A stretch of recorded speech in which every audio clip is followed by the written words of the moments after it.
Hello बच्चों, कैसे हैं आप सब। आशा करता हूँ आप सभी बहुत अच्छे से होंगे और आपकी बोर्ड परीक्षा की तैयारी भी अच्छे से चल रही होगी। बोर्ड परीक्षा की तैयारी के क्रम में आज के हमारे इस वीडियो में मैं आप लोगों के लिए बहुपद से संबंधित एक और इम्पोर्टेंट क्वेश्चन को लेकर आया हूँ, जो कि आपके बोर्ड परीक्षा के दृष्टिकोण से अत्यंत ही महत्वपूर्ण हो सकता है। इस प्रकार के जो प्रश्न हैं अक्सर बोर्ड परीक्षाओं में 3 नंबर वाले प्रश्नों में पूछ लिए जाते हैं, अतः यह इस दृष्टिकोण से भी आपके लिए महत्वपूर्ण हो सकता है। इस प्रश्न से संबंधित पूरी विधि को अच्छी तरीके से समझने के लिए इस वीडियो के अंत तक जरूर बने रहें। चलिए आज का हमारा यह इम्पोर्टेंट वीडियो शुरू करते हैं और सीखते हैं कि बहुपद का गुणनखंड किस प्रकार से निकाला जाता है। ओके, क्वेश्चन दिया हुआ है, बहुपद 6x का वर्ग माइनस 5x माइनस 6 का गुणनखंड ज्ञात कीजिए। ठीक है, क्वेश्चन में क्या पूछा जा रहा है, एक बहुपद है 6x का वर्ग ऋण 5x ऋण 6, इसका हमें गुणनखंड ज्ञात करना है। ठीक है, तो सबसे पहले हम इस बहुपद को लिख लेते हैं। तो बहुपद क्या दिया हुआ है, तो दिया हुआ है 6x का वर्ग माइनस 5x ऋण 6। ओके, अब ये जो बहुपद है उसकी तुलना हम एक सूत्र से कर देते हैं।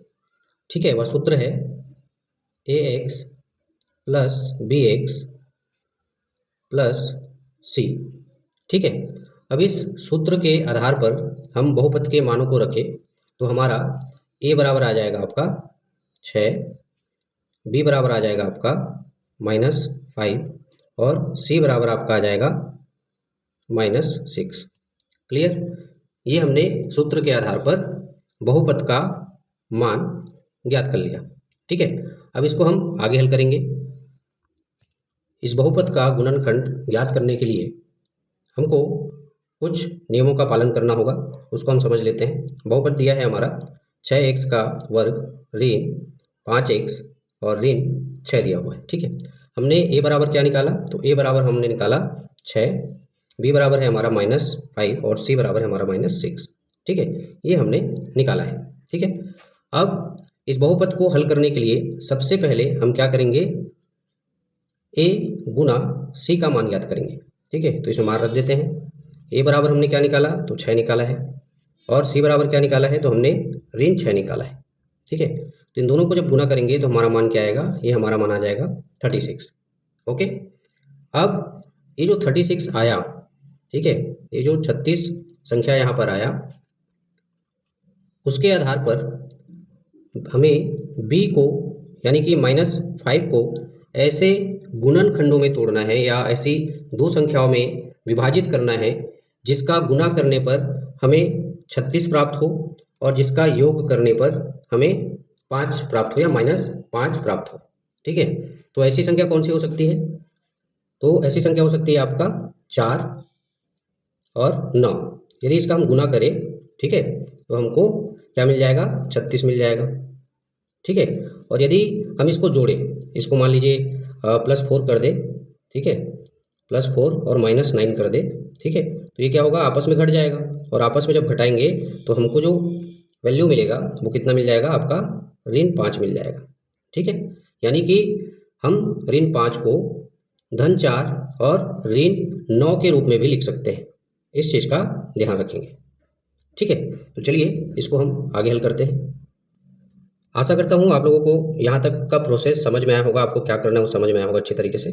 तो लिख लेते हैं 6x का वर्ग ऋण 5x ऋण 6। ठीक है, अब इसको जैसे कि मैंने कहा हम कैसे लिख सकते हैं, तो ये 6x का वर्ग ऋण, इसको हम लिख सकते हैं धन 4x धन, सॉरी यहाँ पे ऋण होगा, ऋण 9x। ठीक है, इस तरीके से इसको हम लिख सकते हैं। अब यहाँ पे क्या है आगे, तो ये ऋण 6 है। ठीक है, यहाँ पे आप देख सकते हो इस 4 से और -9 का यदि हम हल करें, ठीक है, मतलब -9 और +4 को यदि हम हल करें तो हमको -5 प्राप्त हो जाएगा। ठीक है, ऋण 5 जो है हमको मिल जाएगा। अब आपको क्या करना है, इनको और सरल गुणनखंडों में तोड़ना है। ठीक है, ये जो 6x का वर्ग दिया है, 4x दिया है, 9x दिया है और 6 दिया है, इनको हमको और सरल गुणनखंडों में विभाजित करना है।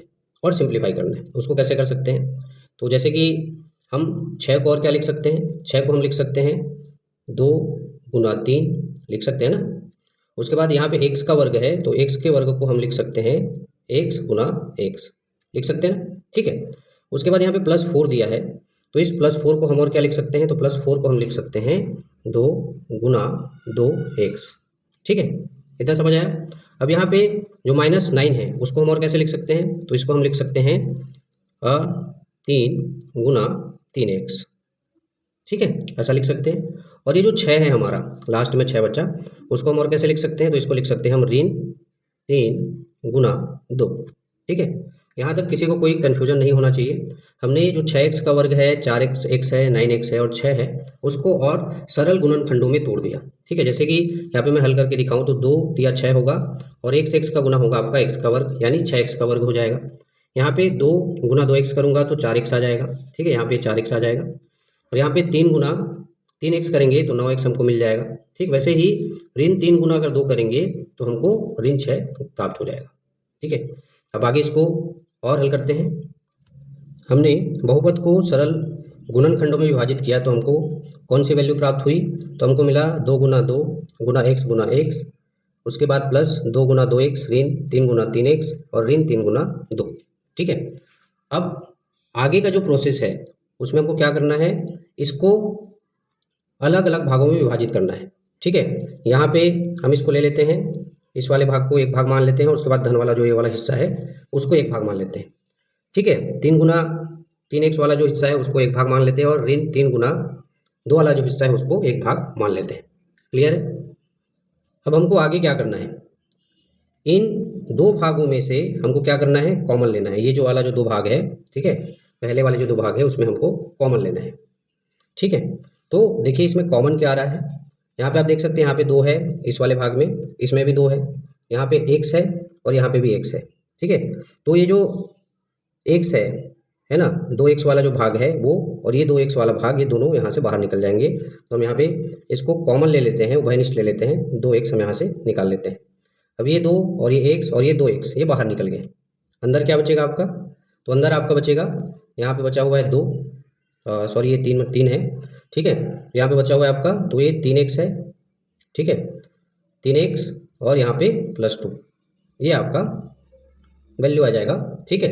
ये हो गया इन दोनों पदों का मान हमने निकाल लिया। अब आगे के जो ये 2 पद है, ऋण 3 गुना 3x और ऋण 3 गुना 2, इसमें से हम कॉमन लेते हैं। तो यहाँ पे आप देख सकते हो यहाँ पे ऋण 3 है और इस वाले पद में भी ऋण 3 है, तो इस ऋण 3 को हम क्या करें, बाहर निकाल लें। तो ऋण 3 ये बाहर निकाल लेते हैं, कॉमन निकाल लेते हैं। अंदर कोष्टक में क्या क्या बचेगा, तो आपके पास बचा 3x, ठीक है, और यहाँ पे 2 है तो ये +2 हो जाएगा, ठीक है। आगे का जो चरण है, प्रोसेस है, उसमें आपको क्या करना है, यहाँ पे आप देख रहे हैं यहाँ पे 3x + 2 और 3x + 2, ठीक है, ये भी कॉमन है, ठीक है। इन दोनों पदों में ये दोनों समान है तो इसका भी हम उभयनिष्ठ निकाल लेते हैं, कॉमन निकाल लेते हैं। तो हम 3x धन 2 को कॉमन निकाल लेते हैं, तो ये हमने कॉमन निकाल लिया। अब हमारे पास क्या क्या बचा, तो 2x ऋण 3 बचा, ठीक है। तो इसको ले लेते हैं, 2x ऋण 3, ठीक है। ये जो आया यही आपके बहुपद का गुणनखंड है, यही हमारा इस प्रश्न का आंसर होगा, ठीक है। आशा करता हूँ आप लोगों को बहुपद का जो गुणनखंड है वह किस तरीके से निकाला जाता है वह बहुत अच्छे से समझ में आया होगा, ठीक है। इसी प्रकार के इंपॉर्टेंट टॉपिक को लेकर मिलते हैं हमारे नेक्स्ट वीडियो में, तब तक के लिए धन्यवाद।